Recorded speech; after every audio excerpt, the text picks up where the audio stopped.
Assalamualaikum dan salam sejahtera. Pada kali ini, cikgu akan menerangkan bagaimana cara untuk menjawab soalan pengajian perniagaan semester 1 bahagian A. Untuk kali ini, cikgu akan terangkan berkaitan dengan subtopik perniagaan dan bukan perniagaan dan juga perniagaan dan untung. Kita tengok untuk soalan-soalan tahun lepas. Untuk dua topik ini, apakah soalan yang selalu keluar?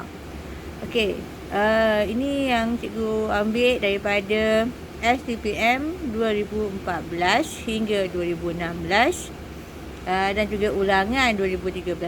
Kita tengok pattern soalan dia. Untuk STPM 2014 atau ulangan 2013, soalan berkaitan subtopik yang cikgu nak terangkan ni ialah terangkan perbezaan antara organisasi perniagaan dan bukan perniagaan. Ni membawa markah 6 markah. Soalan yang seterusnya STPM ulangan 2014 iaitu tarifkan keuntungan dan berikan 3 kepentingannya kepada perniagaan. Membawa 4 markah. Dan soalan STPM 2016, uraikan 1 kepentingan untung kepada pemilik perniagaan dan 1 kepentingan untung kepada negara. 4 markah. Daripada 3 soalan yang cikgu ambil ini, cuba kita lihat soalan untung. Untuk soalan untung ada 2 tahun ada soalan untung dan soalannya adalah melibatkan kepentingan untung. Sama ada yang berikan ataupun nak menghuraikannya. Sekarang kita tengok soalan yang pertama iaitu STPM 2014 atau ulangan 2013. Soalannya, terangkan perbezaan antara organisasi perniagaan dan bukan perniagaan. 6 markah. Nampak tak yang cikgu highlight kan? Terangkan. Bila ada keywords kata tugas terangkan, apa yang perlu dilakukan? Kita perlu menjelaskannya dengan memberikan contoh. Tetapi bila ada perbezaan, terangkan perbezaan. Terangkan perbezaan. Kita perlu, bila ada perbezaan, perlu buat box. Jawab dalam bentuk box. Bezakan antara organisasi perniagaan dan bukan perniagaan. Cikgu dah highlightkan, terangkan perniagaan dan bukan perniagaan. Bezakan dia. Bila buat perbezaan, bila kita menjawab soalan, perlu ada kepala ayat atau intro. Jawapannya mestilah perbezaan di antara organisasi perniagaan dan bukan perniagaan ialah, baru buat box. Buat box mesti bezakan dengan dimensi. Bila 6 markah, dimensi yang kita perlu bezakan cuma 2 saja. Dimensi inilah fakta khusus. Kita bezakan lagi 2 box tu ialah perniagaan dan bukan perniagaan. Kita akan dapat full mark sebab setiap satu tu akan membawa 1 markah. Dalam jawapan ni cikgu berikan dimensinya ialah matlamat. Bila jawab perlu pernyataan yang penuh. Box yang pertama, perniagaan. Kena menjawab matlamat perniagaan adalah untuk memaksimumkan keuntungan sebagai pulangan kepada pemilik syarikat. Pernyataan perlu lengkap. Bukan perniagaan pula, mesti kita bezakan dengan dimensi yang sama. Matlamat bukan perniagaan adalah untuk menjaga kebajikan ahli yang menganggotai organisasinya, seperti menjaga kebajikan wanita untuk organisasi wanita. Bukan perniagaan tu sebab dia NGO. Berilah contoh-contoh yang berkaitan. Kalau kebajikanlah. Kalau badminton ke, berikan contoh berkaitan. Kita nampak matlamat apa bukan perniagaan tu. Okey, dimensi yang kedua dibezakan ialah pengurusan. Okey, untuk perniagaan, kita tulis pengurusan perniagaan akan didominasi oleh mereka yang menyumbangkan modal yang banyak. Okey, dalam perniagaan, siapa yang menyumbangkan modal banyak, dia akan berada dalam bahagian pengurusan. Okey, untuk bukan perniagaan, pihak pengurusan bukan perniagaan dipilih ahli berdasarkan sistem demokrasi melalui undi ahli. Maksudnya bukan perniagaan macam persatuan, kelab. So, kita pilih berdasarkan sistem demokrasi iaitu undian. Okey, soalan yang seterusnya adalah melalui soalan STPM ulangan 2014. Okey, soalannya ialah berkaitan dengan takrifkan keuntungan dan berikan 3 kepentingannya kepada perniagaan yang membawa 4 markah. Okey, takrif tu ialah maksud, memberi maksud terhadap keuntungan. So, keuntungan tu, untung tu banyak dia punya maksud. So, kita boleh berikan yang mana-mana yang berkaitan. So, dia akan memberikan markah 1 markah saja sebab dia dah minta 3 kepentingan. So, contoh jawapannya ialah keuntungan boleh ditakrifkan sebagai, sebab kita perlu ada kepala ayat. So, ingat mana-mana bila kita menjawab perlu ada kepala ayat ataupun intro dia.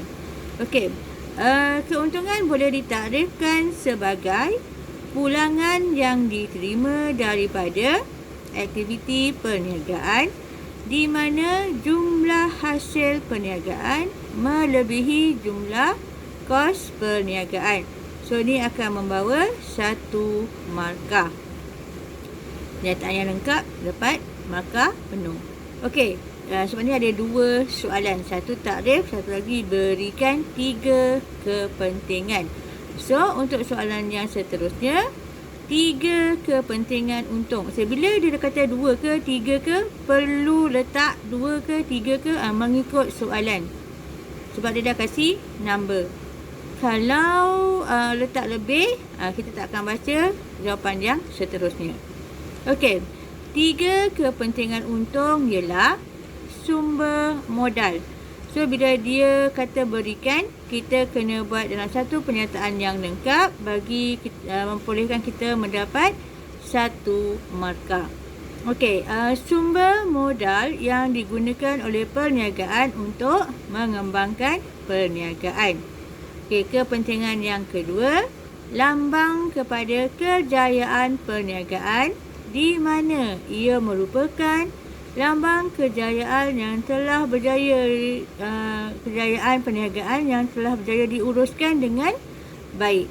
Okey, 1 markah. Kemudian yang ketiga, ganjaran yang diperolehi membolehkan perniagaan mengisytiharkan pembahagian dividen yang tinggi kepada pemegang saham. Sebab kita tengok kalau perniagaan tu untung, pemegang saham tu akan diberi ganjaran dalam bentuk dividen. Okey, soalan yang terakhir daripada STPM 2016. Soalannya ialah huraikan 1 kepentingan untung kepada pemilik perniagaan dan 1 kepentingan untung kepada negara. Okey, sebab ni masih lagi kepentingan untung tetapi perlu huraikan. Dan dia dah berikan, dia nak cuma 1 je. 1 kepentingan untung kepada pemilik perniagaan dan 1 kepentingan untung kepada negara. Okey, cikgu pun dah highlightkan yang berkaitan 1 kepentingan untung pemilik perniagaan dan 1 untuk negara. Okey, cara menjawab perlu ada kepala ayat. So, cadangan jawapan ialah 1 kepentingan untung kepada pemilik perniagaan ialah sumber modal. 1 markah. Okey, huraiannya kalau ikutkan kita perlu ada 1 saja huraian. Tetapi untuk menjawab soalan, biasakan diri dengan 1 fakta, 2 huraian. Bagi soalan, huraikan. Ini disebabkan kalau kita baca jawapan yang pertama, jika kurang tepat dan kita ada backup jawapan yang seterusnya, kita boleh baca jawapan yang kedua je. Jadi apa-apa kita buat 1 fakta, 2 huraian. Okey, jawapannya ialah sumber modal. Jadi huraiannya, keuntungan merupakan sumber modal yang digunakan untuk mengembangkan perniagaan. Yang huraian kedua, agihan dividen yang berkadar kecil akan meningkatkan untung tertahan yang akan digunakan untuk membesarkan perniagaan. Okey, apa itu untung tertahan? Okey, untung tertahan ialah untung yang kita simpan. Bila kita dapat untung, kita akan simpan bahagian daripada untung tu untuk kecemasan. Kalau apa-apa berlaku, kita boleh membesarkan perniagaan menggunakan untung tersebut. So, untung tertahan ni tak boleh gunalah, kita simpan dulu. Hingga satu masa, kalau betul-betul diperlukan, baru kita guna. Okey, jawapan yang kedua ialah satu kepentingan untung kepada negara ialah perkembangan ekonomi negara. Huraiannya, keuntungan perniagaan menunjukkan bahawa perniagaan terus berkembang melalui pertumbuhan perniagaan yang besar. Ekonomi negara terus berkembang melalui pertumbuhan perniagaan yang terus berkembang. Okey, itu saja 3 soalan berkaitan dengan perniagaan dan bukan perniagaan, dan juga perniagaan dan untung. Diharapkan agar perkongsian ini dapat memberikan manfaat kepada pelajar-pelajar yang ingin menduduki peperiksaan. Semoga dengan perkongsian cikgu tadi membantu pelajar-pelajar lebih memahami dan dapat mengulang kaji pelajaran dengan berkesan. Sebelum berpisah, jangan lupa like, share dan subscribe channel Cikgu Ina. Semoga berjumpa lagi pada pelajaran yang akan datang. Terima kasih semua. Bye.